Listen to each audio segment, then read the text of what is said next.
नमो बुद्धाय जय भीम। मैं आम्रपाली आप सबका स्वागत करती हूँ ह्यूमन अवेकनिंग विद बुद्धा में।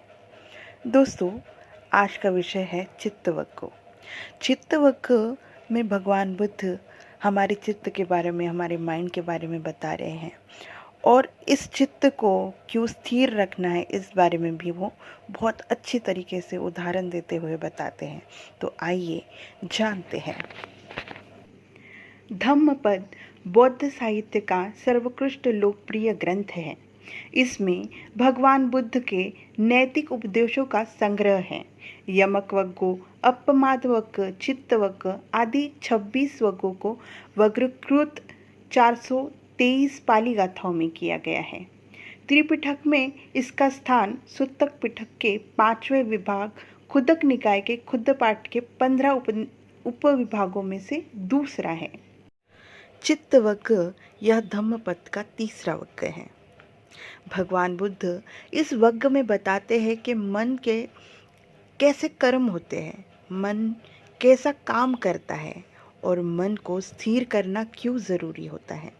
तो इस बारे में वो पहली गाथा में बताते हैं कि चित्त ये चंचल है, चपल है, दुर्रक्ष है, दुर्निवार्य है और मेधावी पुरुष उसे इसी प्रकार सीधा करता है जैसे बाण बनाने वाला बाण को।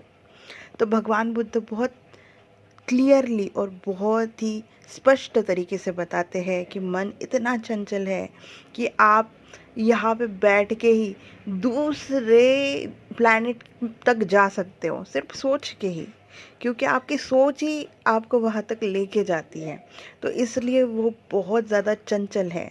यहाँ वहाँ एक थॉट आता है, उसके बाद दूसरा, तीसरा, ऐसे अनगिनत करोड़ों थॉट हमारे दिमाग में आते रहते हैं। चपल है क्योंकि जो थॉट हमें पसंद आते हैं उसके बारे में हम बहुत बहुत सोचते रहते हैं, तो वो चपल भी है। दुरक्ष है मतलब कि वो हमारे ये दुनिया से परे भी की भी सोच रखता है, इसलिए वो दुरक्ष है। दुर्निवार्य है मतलब कि उसको कंट्रोल करना बहुत बहुत बहुत बहुत कठिन होता है, लेकिन आखिरकार करना ही पड़ता है।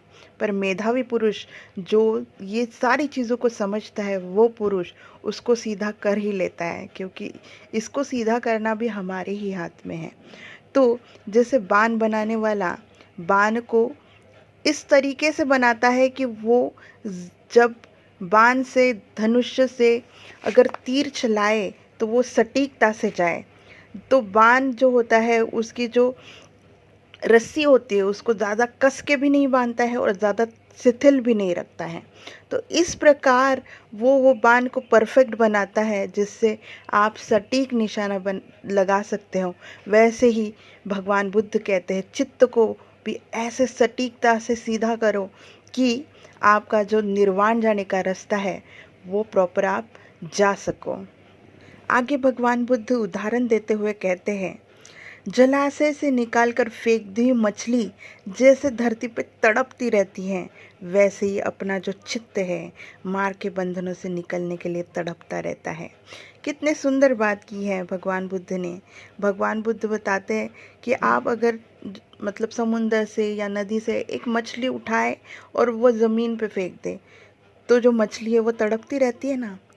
कितनी तड़पती है वो पानी के लिए, क्योंकि पानी ही उसका, जल ही उसका जीवन है ना। तो उसी तरीके से हमारा जो ये चित्त है जो मार के बंधन में फंसा होता है, उससे निकलने के लिए चित्त भी उसी तरीके से तड़पता रहता है। इसलिए आपका कर्तव्य है कि उसको अच्छी तरीके से गति दे, उसको सीधा करे और आप जो चाहते हैं निर्वाण का रास्ते पे उसको लगाए। आगे वो कहते हैं, चित्त में जो गलत गलत विचार आते हैं उसका दमन करना ज़रूरी होता है। तो क्यों ज़रूरी होता है? क्योंकि अगर दमन किए हुआ चित्त जो होता है वो सुख देने वाला होता है, इसलिए आपको चित्त का दमन करना बहुत ज़रूरी है। उसकी रक्षा करनी बहुत ज़रूरी है, उसको संभाल के रखना ज़रूरी है। जो दूरगामी अकेले विचरण करने वाले निराकार चित्त का संयम करेंगे वही मार के बंधन से मुक्त होंगे। भगवान बुद्ध स्पष्ट तरीके से बताते हैं, अगर आप चित्त की रक्षा या संभाल नहीं सकेंगे, चित्त का दमन नहीं करेंगे, तो आप मार के बंधनों से मुक्त नहीं होंगे, निर्वाण का रास्ता आपके लिए नहीं खुलेगा। इसलिए सबसे ज़्यादा ज़रूरी बात है कि आप चित्त को स्थिर करें, चित्त को सीधा करें, अपने बाण बनाए, ऐसा बाण बनाए कि वो निर्वाण की तरफ लेके जाए। भगवान बुद्ध कहते हैं, जिसका चित्त स्थिर नहीं है वह सद्धम्म को नहीं जान सकता। उसका चित्त प्रसन्न नहीं है वह प्रज्ञावान नहीं बन सकता। अगर चित्त मल रहित है, स्थिर है, पाप पुण्य से विहीन है, वो जागृत पुरुष भय नहीं पाता है। मतलब उसको कहीं भय रहता ही नहीं है, क्योंकि उसको पता है कि उसका चित्त है मलिन नहीं है, मल रहित है। उसका जो चित्त है वो स्थिर है। वो पाप और पुण्य को समझता है कि पाप करने से क्या दुर्गति होती है, पुण्य करने से कितनी सुख की प्राप्ति होती है, ये चीज़ें वो समझता है। वो जागृत पुरुष है, इसलिए उसको किसी भी चीज़ का भय नहीं होता है, ऐसे भगवान बुद्ध कहते हैं। उसके बाद वो उदाहरण देते हुए कहते हैं, अपने जो शरीर को है आप घड़े के समान माने जो नश्वर है, और चित्त को आप एक नगर के समान माने, और नगर समान मानकर, जानकर, प्रज्ञा रूपी हथियार लेकर मार्स से युद्ध करने के लिए तैयार हो जाए। और युद्ध में जीत भी जाते हैं तो भी अपने चित्त की रक्षा करे, अनासक्त बने रहे। कितना सुंदर उदाहरण दिया है। भगवान बुद्ध कहते हैं, अगर आपका चित्त स्थिर हो गया है और अच्छी तरीके से चला जा रहा है, तो भी आपको चित्त की रक्षा हमेशा के लिए करनी है, क्योंकि युद्ध जीत लेने पर भी ऐसी मोड़ आ सकता है कि आप फिर से आपका चित्त अस्थिर हो सकता है। इसलिए हमेशा उस चित्त की रक्षा करना आपको ज़रूरी है। इस वर्ग में भगवान बुद्ध कहते हैं, शरीर जो है जल्दी ही चेतना रहित हो जाएगा, मतलब वो मरने वाला है। तो वो एकदम निरर्थक लकड़ी के समान है जो ज़मीन पर कभी भी गिर सकता है। तो इसलिए शत्रु की, वैरी की जितनी हानि नहीं करता है, उतना ही कुमार्ग पे गया हुआ चित्त करता है।